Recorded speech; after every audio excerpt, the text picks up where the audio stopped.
itsura mo sa nanay mo. Kaya nga. Pangit! Ang pangit-pangit mo! Ay, tingnan niyo.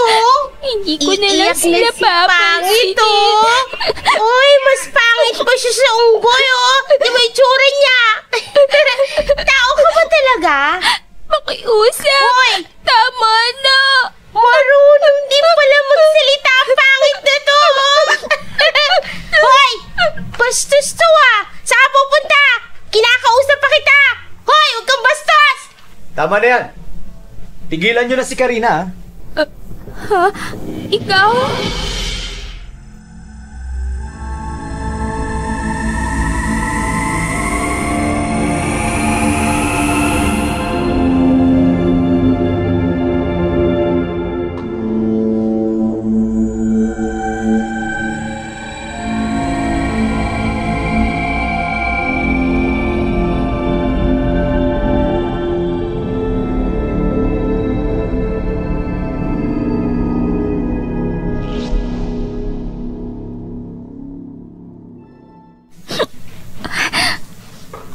Ayos ka na ba?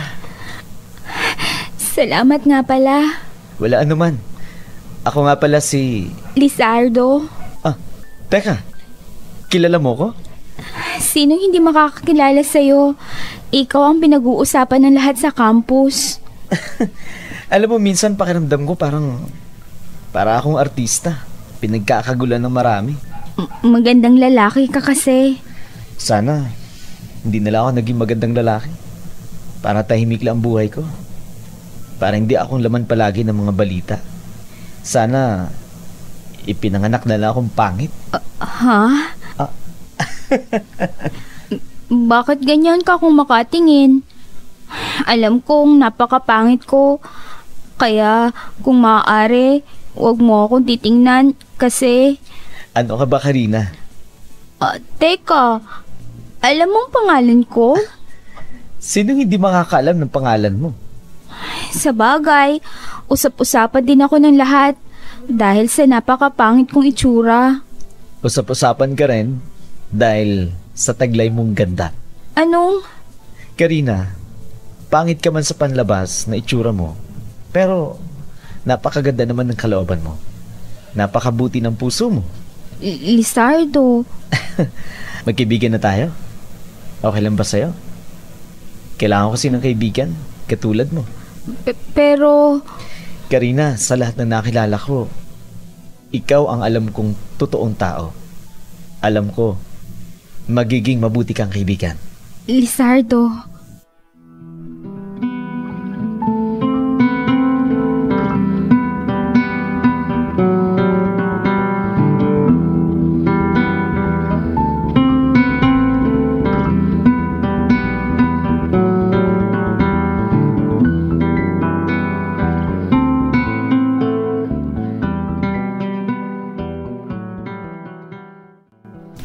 Karina? Mama?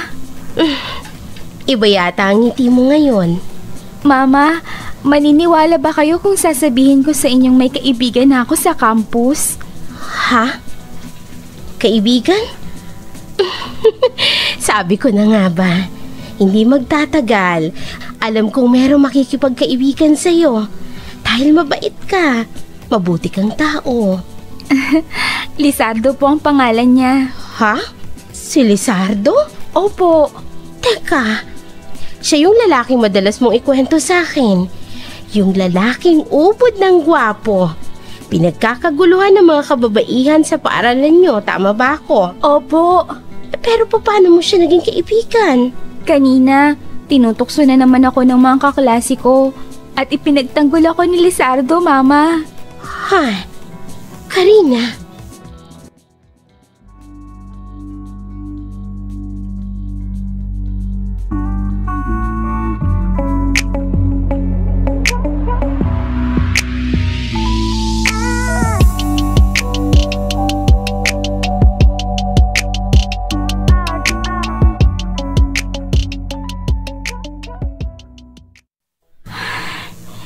Napakapangit ko ngang talaga. Kahit sino matatakot talaga sa itsura ko. Kaya hindi ko sila masisisi kung nilalayuan nila ako at inutukso. Dahil ang pangit-pangit ko. Ang pangit-pangit ko. Karina? Mama? Nakaharap ka na naman sa salamin. Mama? Anak, bakit? Ano yun? Kayo po bang mama ko?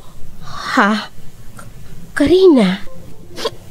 Kasi, Mama, nagtataka ako. Bakit po ganito ang naging itsura ko? Bakit po napakapangit ko? Karina, anak. Mas pangit pa ako sa unggoy. Para akong halimaw, Mama. Tingnan niyo ang itsura ko. Ang itim-itim ng kilay ko at ang kapal-kapal. Tapos, ang itim-itim pa ng mukha ko. Tapos... Karina, tama na yan. Walang dahilan para kaawaan mo ang sarili mo. Ang mahalaga, binuhay ka ng Diyos na napakabuting tao. At oo, anak kita, Karina. At mahal na mahal kita, anak ko.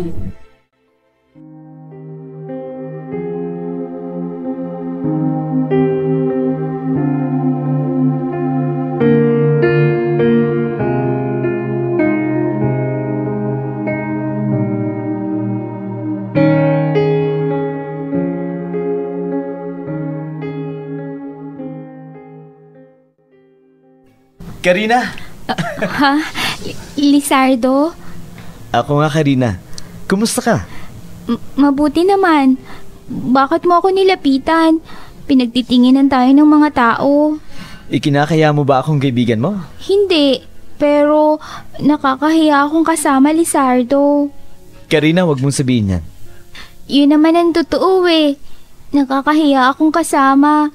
Lalo pa't napakagwapo mo. Samantalang napakapangit ko, Lizardo. Pero magkaibigan tayo. Hindi. Ha? Hindi tayo pwede maging magkaibigan. Hindi mo pwedeng maging kaibigan ng kasing pangit na halimaw na katulad ko. Karina, sandali! Karina!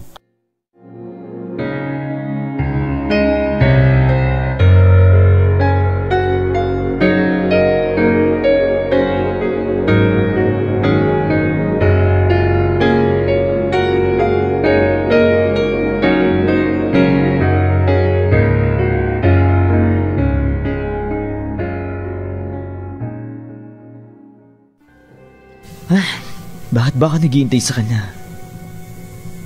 Ayaw niyo makipag-ibigan sa akin. Bakit ko ba ipinagsisiksikan ang sarili ko sa kanya? Kung ayaw niya sa akin, edi wag. Ayoko na rin makipag-ibigan sa kanya.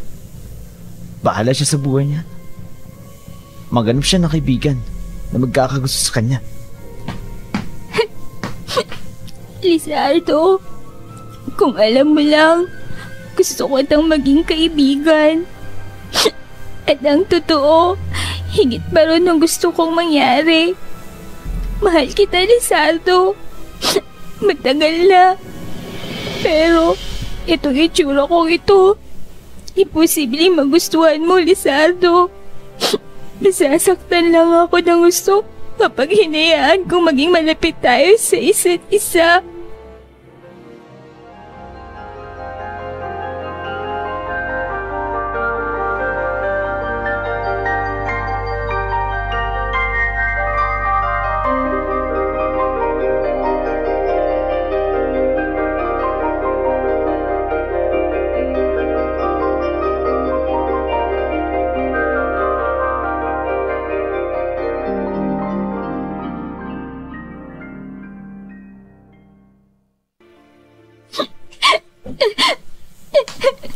Karina?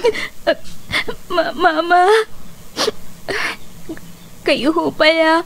Bakit ho gising pa kayo? Ikaw, bakit gising ka pa? Bakit nandito ka pa sa labas ng bahay?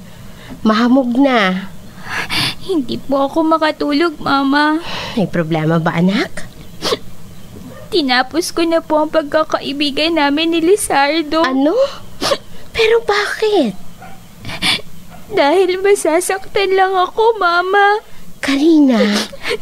Mama, Baka nananaginip lang ako ng gising na gusto ako maging kaibigan ni Lizardo. Hindi ka nananaginip, anak. Totoo ito. Pero hindi pwede, Mama. Hindi magtatagal. Mahihimas-masan din si Lizardo.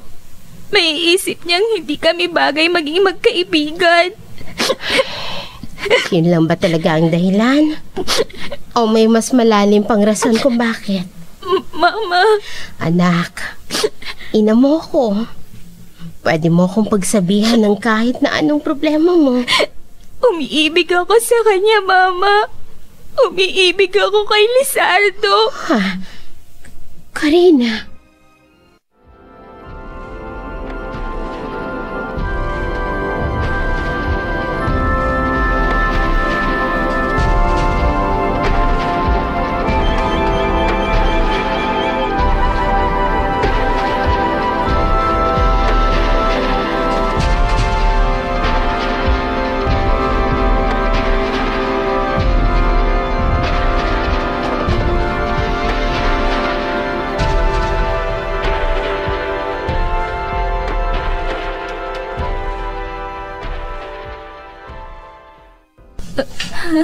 Si Lizardo, makakasalubong ko siya. Hindi, paano niya nalaman ang dinadaanan ko? Karina! Karina, sandali.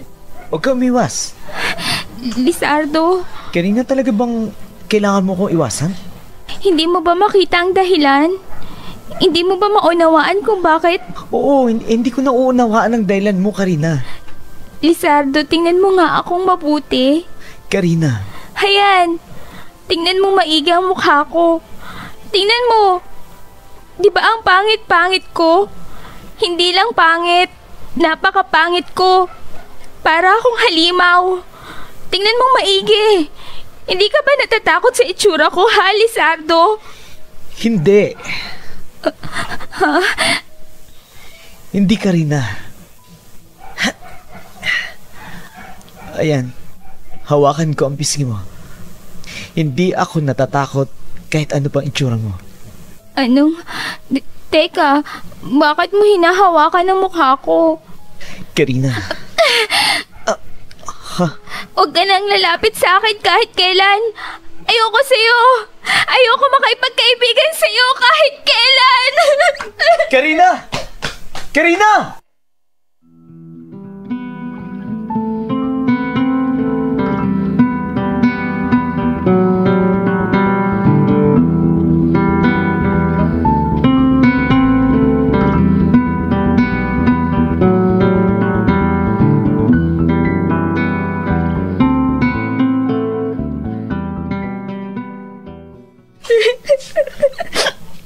Karina? Mama. Halika, anak. Yayakapin kita. Mama. Nagsinungaling ako sa kanya. Dahil kailangan kong sabihin sa kanya na ayoko sa kanya. Para layuan na niya ako. Yun ba talaga ang gusto mo? Ang tuluyang ka ng layuan at iwasan ni Lizardo? Mama.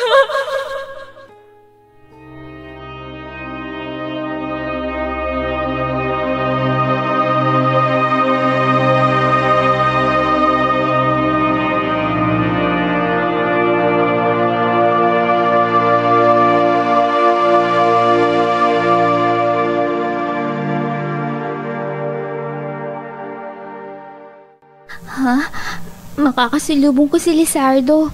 Iiwas ako. Lumiko siya ng daan. Yan. Ganyan nga, Lizardo. Umiwas ka sa akin. Tabi nga dyan! At dadaan ako! Huwag ka nga harang-harang sa daraanan ko! Nako, hindi ka lang pala pangit. Bingin ka rin pala. Ang sabi ko, tumabi ka at dadaan ako. Eh bakit kasi nakaharang ka sa daraanan ko eh? Ew! Nakakadiri kung madikitan ako ng balat mo. Tingnan mo nga. Pangit! Oo, alam ko. Pangit ako. Pangit ako. Hindi niyo na kailangan na ulit-ulitin sa akin. Dahil matagal ko nang alam at tanggap ko na pangit ako.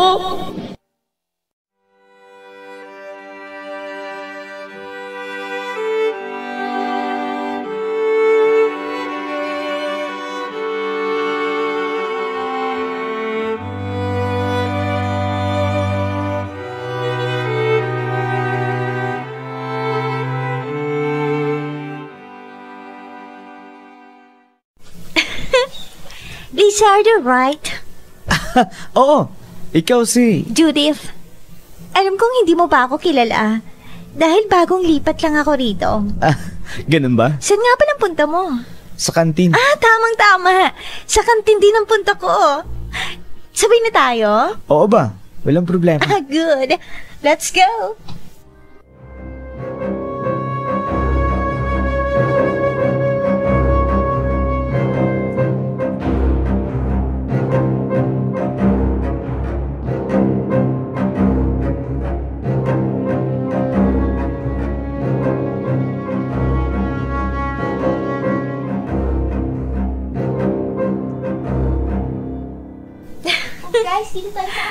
Thank you, Lizardo, ha? Saan? Dahil sinabayan mo akong kumain ngayon. Naka, wala yun. Si Lizardo, may kasama siyang babae. Teka, siya yung tumulak sa akin kanina sa daan. Ang ganda-ganda niya. Bagay na bagay siyang kasama ni Lizardo. Si Lizardo, napadako ang tingin niya rito sa kinauupuan ko. Doon na lang tayo, Judith. Okay. Yun din sana yung sasabihin ko sa'yo eh. Ayoko kasi yung may karap na unggoy. Ako ang pinariringgan niya. Hindi ako pwedeng masaktan. Hindi ako pwedeng umiyak. Pero, hindi ko na mapipigilan. Nasasaktan ako.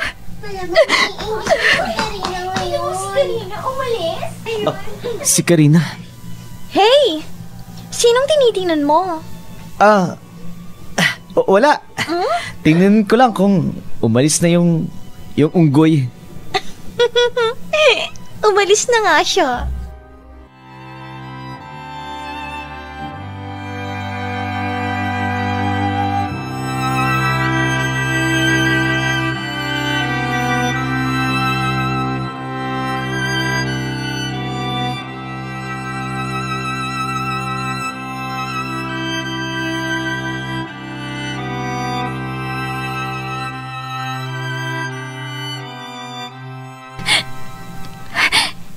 Hindi ako dapat na masaktan at umiyak ng ganito. Ito ang ginusto ko. Akong nagdesisyon na lumayo siya. Kaya kailangan kong tiisin. Hey! Sino bang nandyan? Naiihina ako. Matagal ka pa ba? Lalabas na ako dito sa banyo. Pasensya na. Ang halimaw na yun. Siyang gumamit ng banyo. Ew! Parang umuro ang ihi ko. Hindi na ako naiihi. Sa bahay na lang ako. Ew!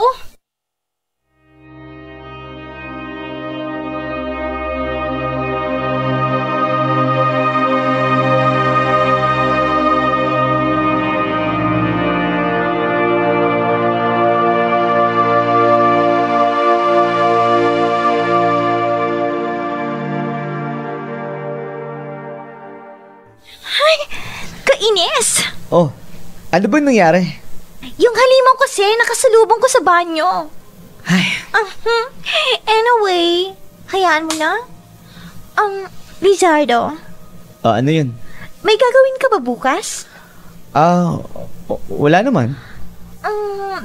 Total, wala naman tayong pasok bukas. Ano kaya kung manood tayo ng sine? Ha? Sige na, samahan mo na ako, please. Papayag na yan. Sige, wala namang problema eh. Sabi ko na nga, hindi mo ako matatanggihan. Hindi mo matatanggihan ang ganda kong to. Sa ngayon, nasisiguro ko na wala kang gusto sa halimaw na yon. Oh, Judith?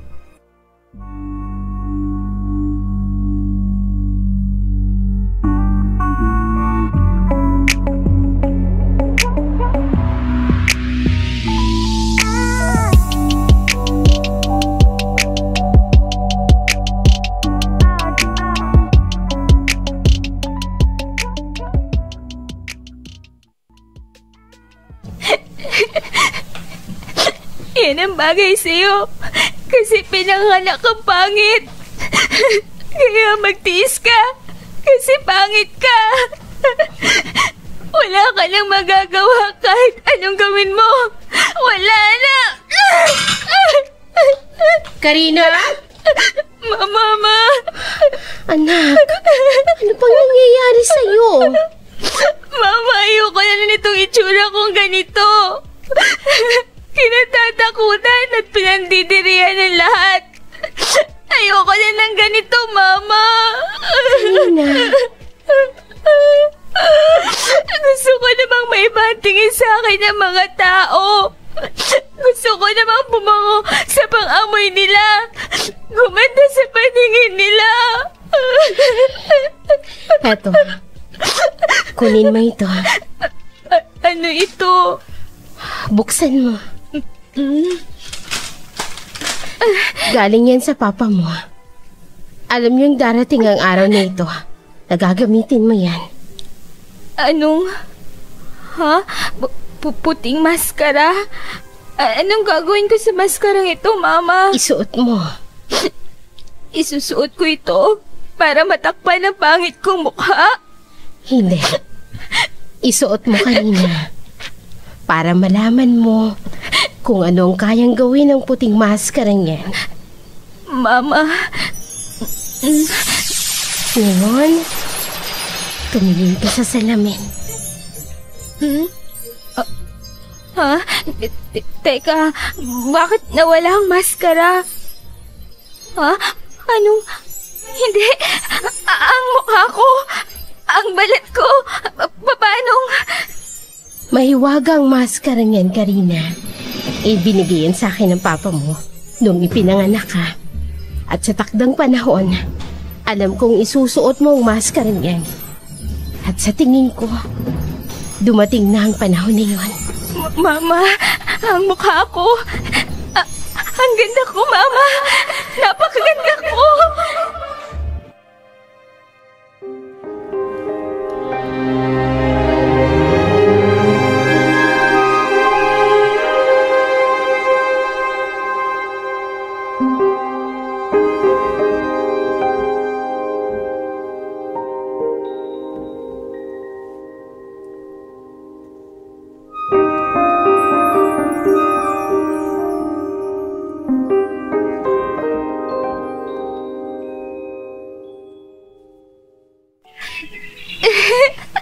Mama, napakaganda ko.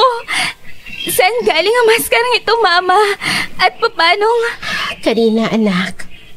Gusto mo bang malaman kung sinong iyong ama? Mama, opo. Gusto ko pong malaman. Ang iyong ama ay isang